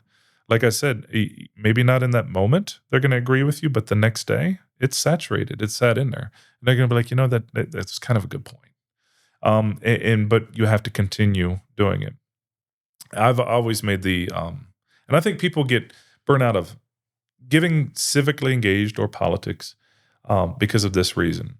I look at a 21-year-old kid in Chicago who wants to join the police, right? When he joins and he serves 25 years, does he think at the end of those 25 years that crime is gone?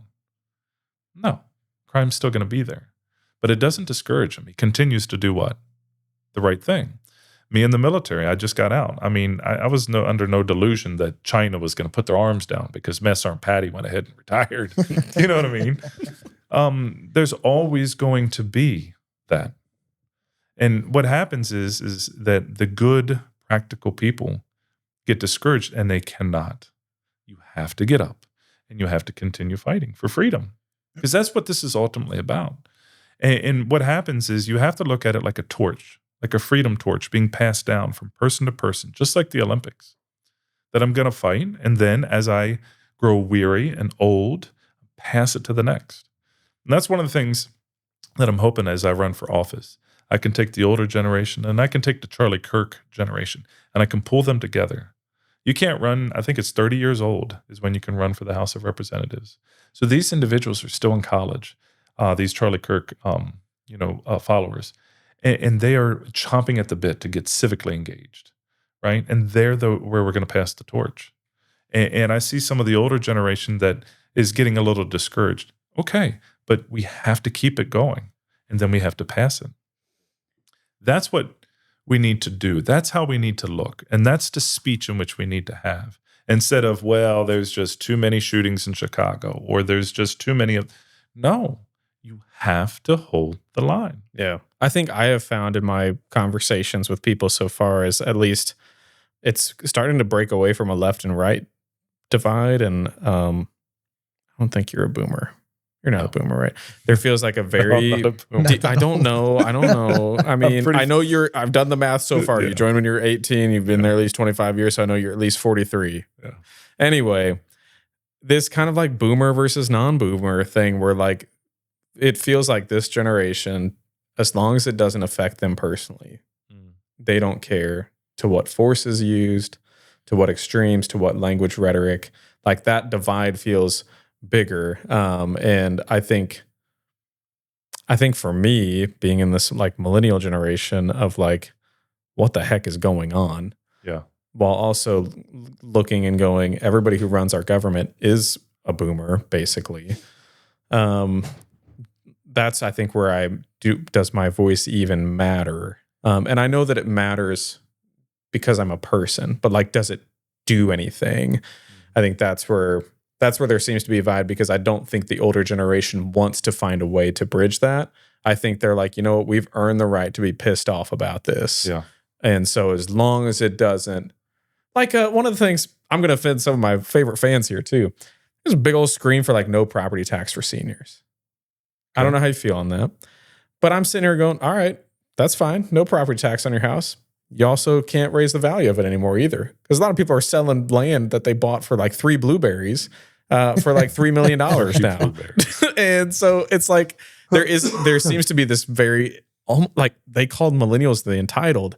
It feels really entitled in the older generation that like, this is the America we wanted, and I don't care what means it takes to get back to it, including what would appear to be the actions of our big G government of like, here's how we're going to run the world. And I think it seems to reflect the interests of a generation that wants it that way, and maybe not necessarily a generation that does on our end. So I don't know necessarily what I'm asking there, but are you seeing some of that stuff? What's some of the peacemaking that you think you're going to address, in your hopeful constituents as you go? Well, you kind of, the majority of what you were stating was generations. Yeah. You were talking boomer. I might be ageist, maybe. Yeah. Well, I would go back to what I was saying about speech, that, we need to be, where possible, we need to be encouraging and unifying. Yeah, that doesn't sell though. Doesn't get votes. You know? Well, Trump got there by saying Little Joe and Sleepy Joe, and you know what I mean? The marketing of politics. But anyway, keep going. Yeah. Sorry. No, and that I understand, but I think that there is a way. I honestly do.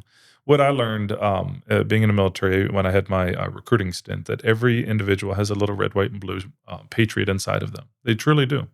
And when September 11th happened, it was activated, right? Now for a short period of time, but I think the people are hungry for some reconciliation to a degree. And I'm not saying every single person. I'm not saying that. But I think the middle is getting tired. A little bit to the right and a little bit to the left. They're like, you know what? Why don't we just come together and fix some stuff? But when you were talking the generation thing, the older generation has something to bring.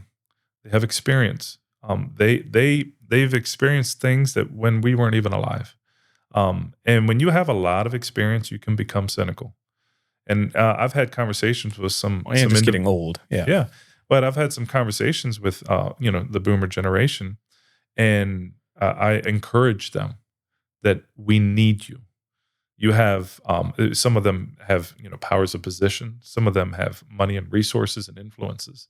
We need you in that regard.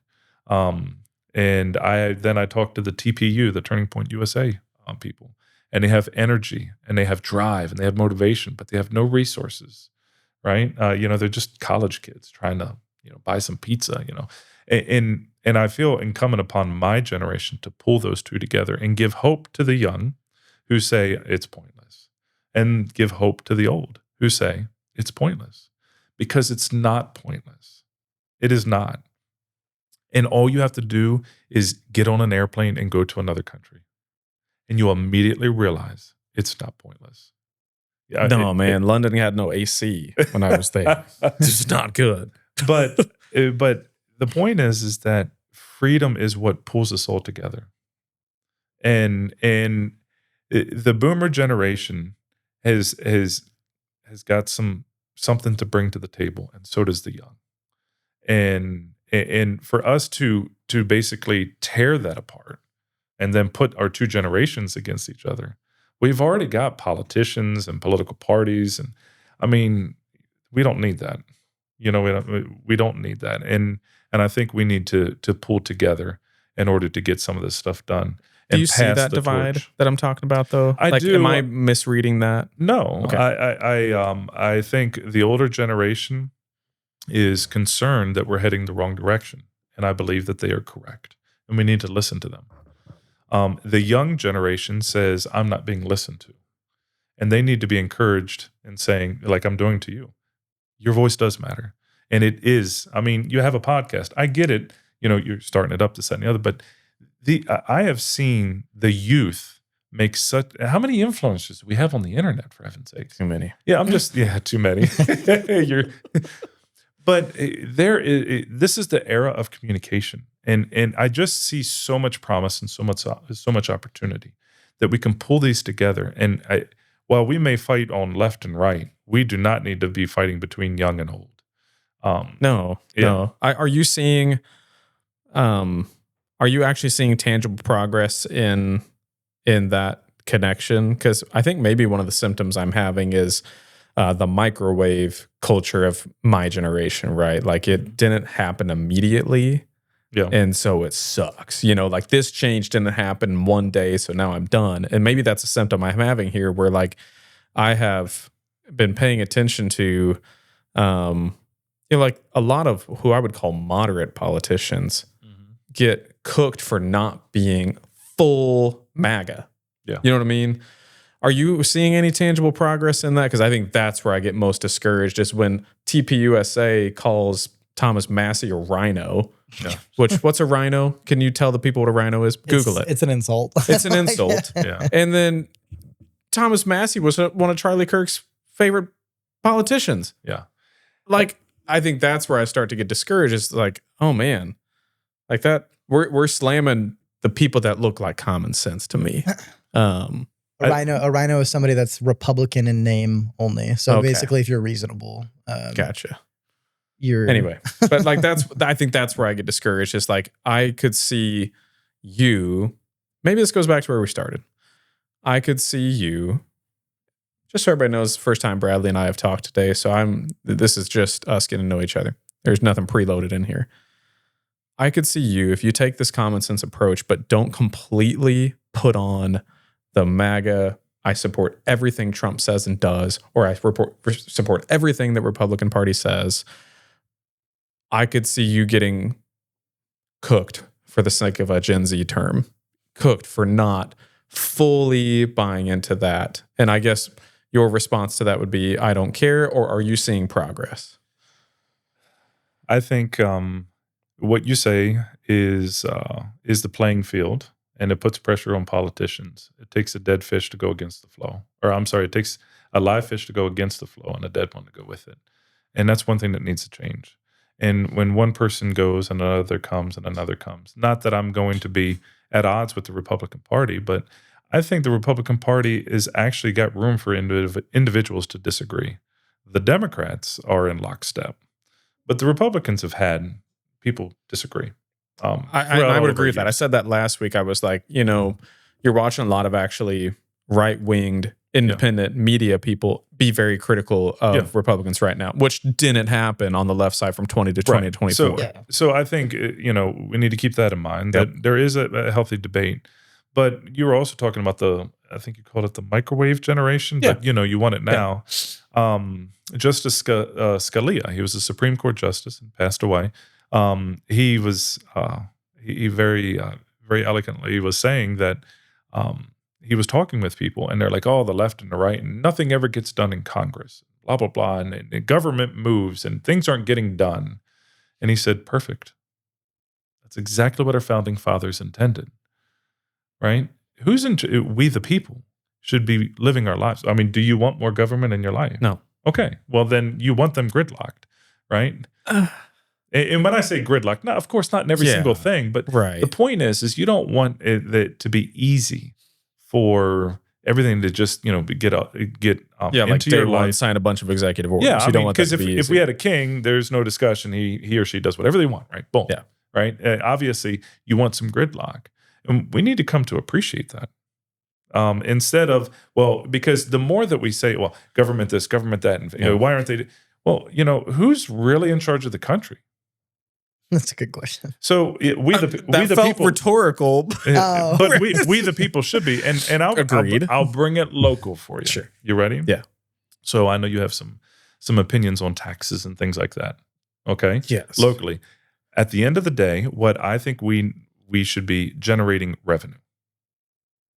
Right? When it comes to satisfying ambulance, construction, everything that we need here locally.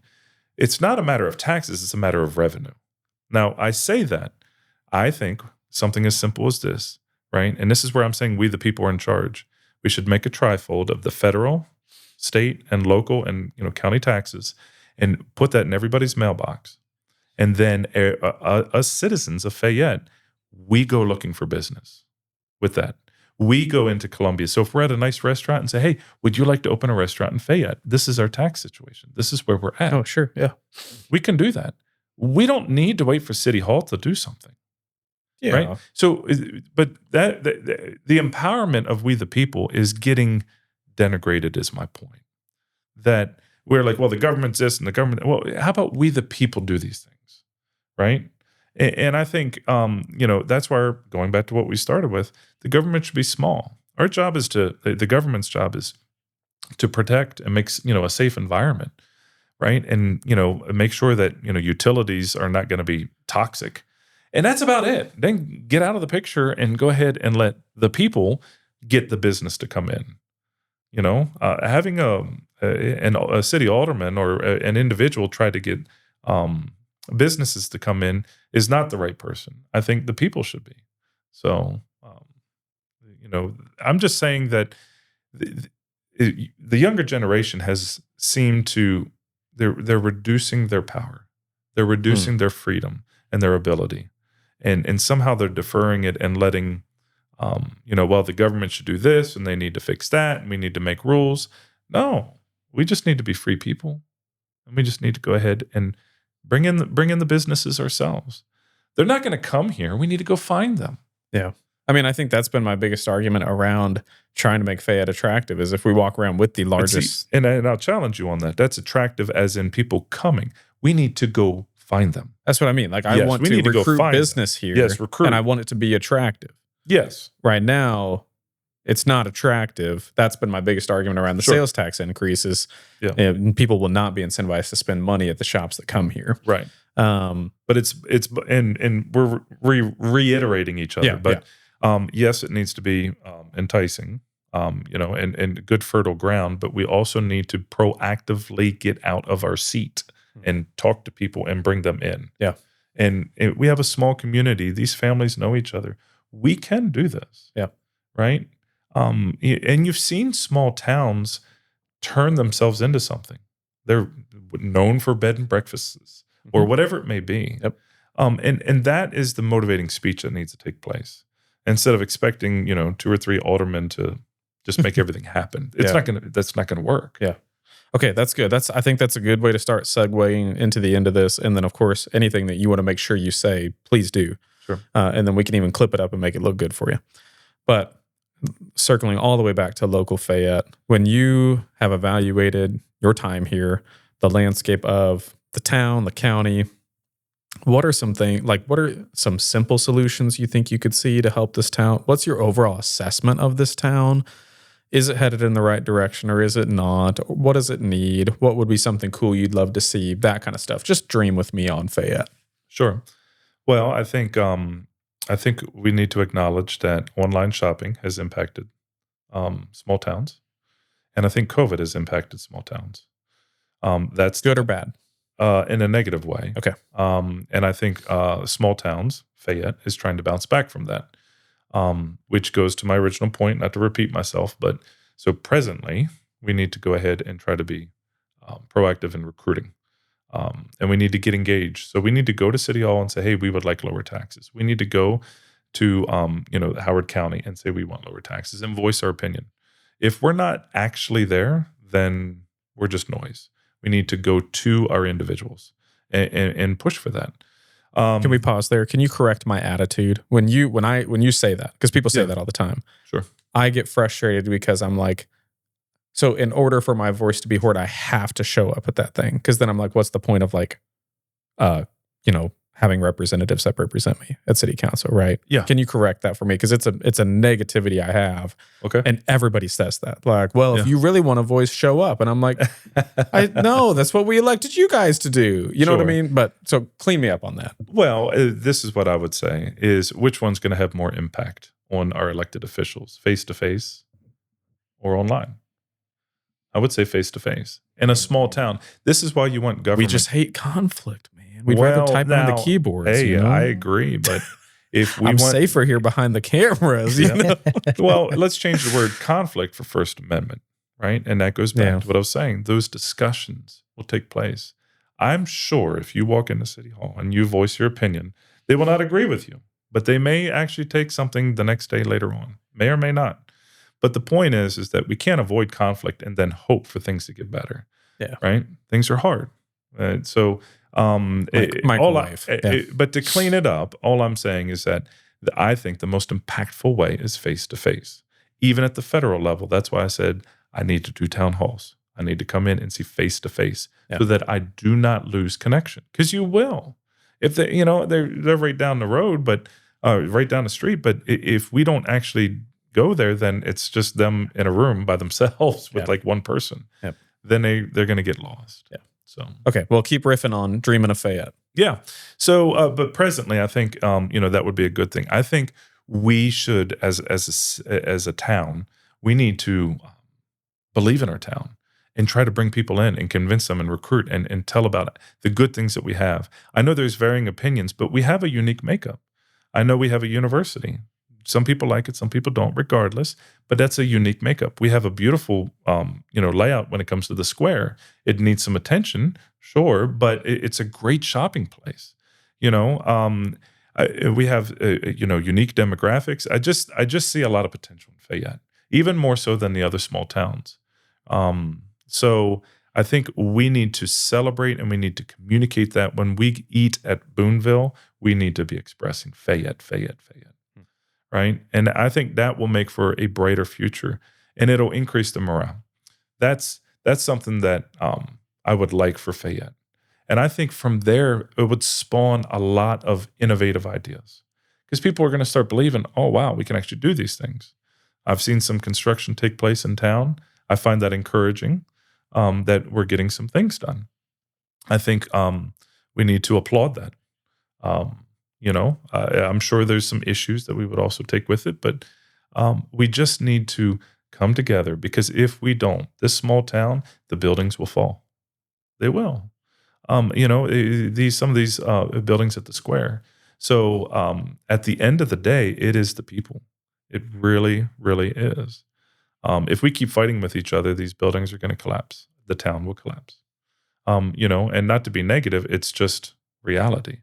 So we have to stop quarreling and start realizing that we're all Fayette Falcons, that we need to come together, right? Now, we can take it out in a federal election on the voting booth, but when it comes to Fayette, we need to stick together and we need to go ahead and see if we can attract business and be warm and welcoming to those people, right?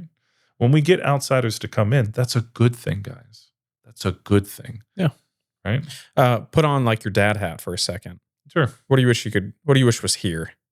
As just a citizen. What do you wish was here? What happened to the McDonald's? I like the McDonald's. I believe somebody should comment left. on this. Yeah. I believe they did not renew their franchise agreement because they didn't want to do certain updates to continue the franchise agreement. Understood. And now, as you probably know, as always, McDonald's has always been in the real estate business. I did inquire about that. I wanted to put my ice cream shop and do like an ice cream burger joint there. They'll only sell to McDonald's. You can't do food. You cannot buy one of those buildings and do food. Sure. And I'm sitting there in the middle of like a fryer area when she says that to me. And I looked at her and I'm pretty non-confrontational, I'd like to think. I go, you kidding me? I was like, I'm standing in a kitchen. And she's like, well, maybe we could. And I'm like, yeah, whatever. Common sense, huh? Yeah, I'm guessing the city has not put any pressure on the entity that owns that building to make them want to do anything with it. Like vacancy fees or anything like that. Yeah. So, because it's also for sale for like $300,000. But yeah, it hasn't been in there since 2017, maybe. Where was the 2016. old McDonald's? Right across the high school. Yeah. That's a McDonald's building. Where Dairy Queen was? Right next to Dairy Queen. Yeah, right next. I didn't even know that. Both are now vacant. Yes, I know Dairy Queen. I think the So health today inspector- I went to CNR to get some Chester's chicken. They were all out of it. So I had to go to Casey's and get a slice of pizza. We need a Walmart. That's what we need. I don't know if we can justify a Walmart. But okay, so McDonald's is what you would say? Like you just wish you could go to McDonald's? My dad had. I mean, Yeah. who doesn't want to get some chicken nuggets with their kids? Yeah. Well, I'm working on that. What else do you want to talk about? I appreciate you spending so much time with me and answering what are probably silly questions. And when you show this to your political friends, they'll be like, "What an idiot who interviewed you!" But you handled it so well. But what else do you want to say? And again, thank you. But what else do you want to make sure you say? Well, the only thing I would say is that I do have to reach 750,000 people to get my common sense ideas across the board. If this gets 750,000 views, I will buy you ice cream for the rest of the year. Just so you know. Just a year? That's crazy. But in order to do that, unfortunately, it does cost money. I have to do that in 4 or 5 months. Yeah. So I charged him like $5,000 to be here today, just so everybody knows. But I would say that I have a website, so it's bradpatty.com. How did you get? It wasn't taken. I guess Landonball.com is taken, and I'm really upset by it. Okay. Yeah, but Brad Patty wasn't taken. No. Good for you. Yeah. Sorry, I keep interrupting you. No problem. But I would ask that people make donations. Either donations if they're interested in volunteering or helping. There's a portion on the website where you can fill that out. And I've already had a few in town actually volunteer for that, so that's great. Sweet. And then lastly is you can share that with individuals. This is a federal election, so there may be people that moved out of town, like to another state. Mhm. That's okay. They can still go ahead and donate because a single congressman, when they're passing laws, et cetera, will impact the entire nation. So fundraising is the name of the game right now. And the more that I can get from regular individuals, right, the easier it is to maintain any type of ethical dilemmas or get dirty. I plan on at some point knocking on doors here in town and proceeding as far as my truck will take me. Yeah. To knock on doors and as much time as I have. Yeah. So. Are you currently working a job? Or are No. you just full campaigning? Yep. All right. My military retirement is paying the bills. Good. Not getting rich off of it. We're paying the bills and the head's above water. Good. But it allows me to dedicate all my time to this. Sweet. And I think, if anybody can do that, that's what they should do. Yeah. I'm excited. Yeah. And I'm growing so much in this process, and I'm ready to represent the people of Missouri. Well, this has been fun. I can't wait to talk to you again after all of this is through, because I'm sure you will have like 400 new lessons that you will have learned through that too. Absolutely. And hopefully I'm talking to you as an elected federal official. That would be kind of cool. I think. Right? Yep. They were in Armstrong had a federal senator. Really? Yes. Ooh. And it was right after, I think, President Wilson was senator. We could Google it. But the other one is there was a congressman tied in with CMU in the early 1900s as well, out of Fayette. Wow. So I looked it up to see. If you can do it. It's been 100 years, sounds like, but we're due. We're due. And Fayette's due. Yeah. They would have been a congressman, is what you're saying? There was a senator, a U.S. senator from Armstrong, Missouri. Yeah. And I'm sure there's somebody who'll know this who's watching this. A lot of history buffs in this town. Frank Park Briggs? No. Does that sound right? Frank Park Briggs? Briggs. Briggs? But then everything got updated. And now I'm saying David H. Armstrong. No, that's not. They could have named the town after him, I guess. David H. Armstrong was born in Nova Scotia, Canada. Moved It's to that St. time of year in Louis. Missouri where you have the heat on in the morning and you don't turn on the AC. It's hot in here. So. Oh, yeah. Frank P. Briggs was a U.S. senator born in the town of Armstrong, Missouri. Yeah, Frank P. Briggs, correct. Yep. And James Briggs, any relation? Samuel C. Major was a representative, Interesting. congressman. Do you have a slogan? Do you need a marketing guy? Because I'm great at it. Are you? Yeah, Okay. I think. Probably not. So it's service first. Service first. And I honestly believe that because I look and I see the chain of command in our country is you have elected officials, we the people, and our creator. So I'm at the bottom serving. I think it's that simple. Yeah. Sweet. Well, I really appreciate your time.